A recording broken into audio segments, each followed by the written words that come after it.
নমস্কার, আমি অপরাজিতা আর চলে এসেছি অপরাজিতা ক্লাসিক্যাল চ্যানেলে নতুন একটি খুব গুরুত্বপূর্ণ ভিডিও নিয়ে। তো আমাকে তোমরা প্রচুর জন রিকোয়েস্ট করেছো হাই পিচে তোমরা কি করে গাইবে তার জন্য ভিডিও দিতে।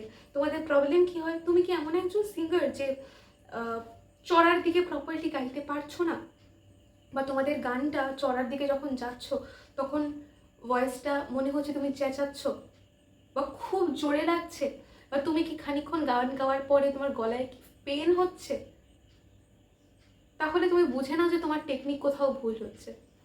কারণ আমাদের গান গাইতে গাইতে কোনো দিনও ফিল হওয়াই উচিত নয় যে আমাদের গলায় বা কোনো অংশে কোথাও কষ্ট হচ্ছে। কষ্ট করে কোনোদিনও গান হয় না, কারণ তুমি যখন কষ্ট হবে তোমার একটা গান গাইতে, তুমি গানের ফিলের দিকে নজর দিতে পারবে না, তাহলে তোমার গান আপ টু দ্য মার্ক কোনোদিনও হবে না। তার মানে তুমি বুঝতে পারছো যে তোমার গাইতে কষ্ট হচ্ছে, that means you are attempting a wrong technique, you have to fix that up. ঠিক আছে, তো আজকে তাই জন্যেই আমি নিয়ে চলে এসেছি, কারণ আমি আমার অনেক স্টুডেন্টদেরকে দেখেছি তারা যখন প্রথম আসে তখন এই প্রবলেমটা প্রচুর জন ফেস করে কি চড়ার দিকে গলা উঠছে না, চড়ার দিকে গান গাইতে পারছে না, চড়ার দিকে গেলেই গলা ক্র্যাক করে যাচ্ছে। তো এইটার টেকনিকটা প্রপারলি আমি বুঝি, অ্যান্ড তাই জন্যেই কীভাবে তোমরা ওভারকাম করতে পারবে, কেন সমস্যাটা হয়, সেইটার জন্যেই আমি ভিডিওটা আজকে এনেছি। আশা করছি তোমাদের বুঝতে খুব সুবিধা হবে অ্যান্ড হেল্পফুল হবে ভিডিওটা। তোমাদের যদি ভয়েস ক্র্যাক করে গিয়ে থাকে তাহলে তোমরা কিন্তু তাড়াতাড়ি ভিডিওটা দেখো, কারণ ভয়েস এটা কিন্তু ড্যামেজড হতে পারে। ঠিক আছে, তো ভিডিওটা ভালো লাগলে অবশ্যই লাইক করো, কমেন্ট করো, শেয়ার করো বন্ধুদের মধ্যে, সাবস্ক্রাইব করে আমার পাশে থেকো। একটা সাবস্ক্রাইব প্রচণ্ড আমার এন্থু যোগায় ভিডিও করার জন্য, মেক্স মাই ডে। তো ভিডিওর কথায় আসি এবারে। এই ভয়েস ক্র্যাক বা হাই পিচে গাওয়ার এই প্রবলেমটা শুরু হয় আমাদের যখন আমরা গান শেখা শুরু করি তখন থেকে। কারণ আমরা মনে করি যে ওপরের দিকে গান গাওয়া, উচ্চ সপ্তকে গান গাওয়া, একটা নোট হিট করা মানেই চেঁচানো। আমি যত লাউডলি গাইবো তত আমি নোটটা হিট করতে পারবো, এটা আমাদের অনেকের ধারণা থাকে। আমাদের জোরে গাইতে হয়, এবং আমরা যখন ছোটবেলায় গান শিখি তখন আমাদের বলা হয় যে তোমরা জোরে গাও, জোরে গাও, জোরে গিয়ে তোমরা নোটটা হিট করো। আর আমরা সেটাই করে থাকি। যদি আমি একটা নোট কম্বিনেশন এরকম নিই, ধা নি সা রে সা নি ধা পা, এটা যদি আমি নিই, এটা আমি প্রপারলি এখন গাইলাম।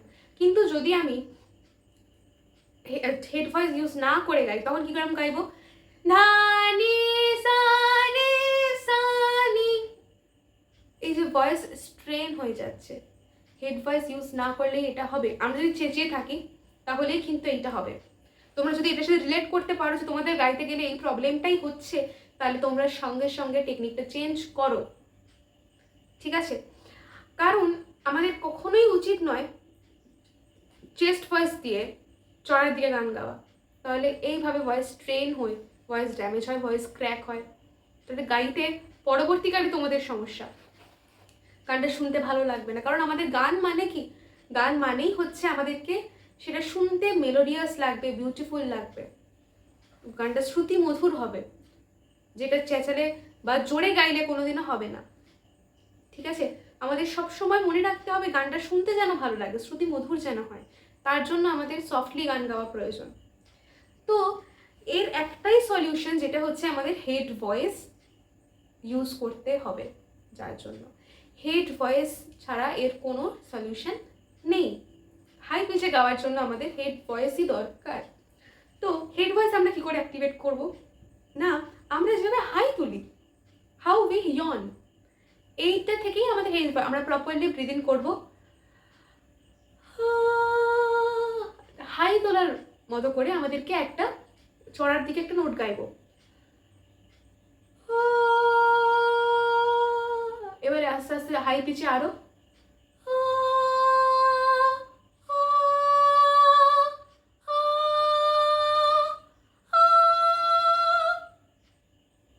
ঠিক আছে।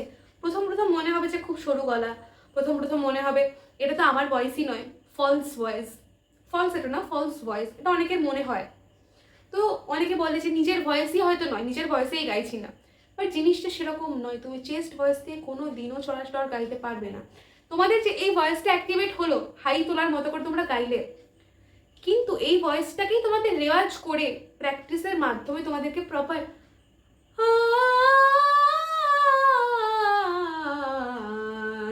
চেস্ট ভয়েস থেকে আপার অক্টেভে যেন আমাদের ট্রানজিশনটা প্রপার হয়, যেন মনে হয় না যে এই জিনিসটা যেন না হয়। তোমাদের ট্রানজিশনটা ঠিক আনতে হবে।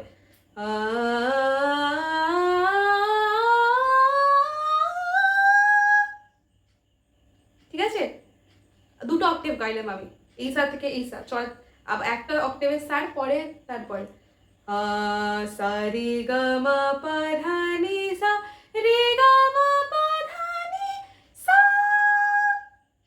প্রপারলি হেড ভয়েস ইউজ করে গাইলাম। ঠিক আছে, তো এই জিনিসটা দরকার যে ট্রানজিশনটা যেন প্রপার হয়, তার জন্যই হেড ভয়েসটা আমি যেভাবে বললাম ইয়র্নিং প্রসেসে অ্যাক্টিভেট করার পরে সেটা কিন্তু তোমাদের প্র্যাকটিস করতে হবে, রেওয়াজ করতে হবে সাপাট ডেইলি। তাহলে কিন্তু হেড ভয়েসটা গানে ইউজ করার মতো একটা জায়গায় আসবে। তোমরা অনেকেই মনে করবে যে আচ্ছা চলে এসছে, কিন্তু না, এই ভয়েসটা যদি আমি গানে ইউজ করি সেটাও কিন্তু ভালো লাগবে না, এটার জন্য টাইম লাগবে, প্রপার ট্রেনিং লাগবে জিনিসটাকে একটা নর্মালাইজ জায়গায় আনার জন্য। ঠিক আছে, আশা করছি ভিডিওটা ভালো লেগেছে, ভিডিওটা হেল্প করেছে তোমাদের অনেকটা। তো আজকে ভিডিওটা তুমি বুঝতে পেরেছো তোমাদের চড়ার ভয়েসটা গাইতে অসুবিধা কেন হয়, তো সেটাকে তোমরা এখনই ঠিক করো। তুমি চাইলে আমার ক্লাস জয়েন করতে পারো। আশা করছি ভিডিওটা ভালো লেগেছে, ভালো লাগলে লাইক কমেন্ট শেয়ার করো, সাবস্ক্রাইব করো, আর দেখা হবে নতুন কোনো ভিডিওতে নেক্সট দিন। ততদিন পর্যন্ত ভালো থাকো, সুস্থ থাকো, আমার পাশে থাকো। নমস্কার।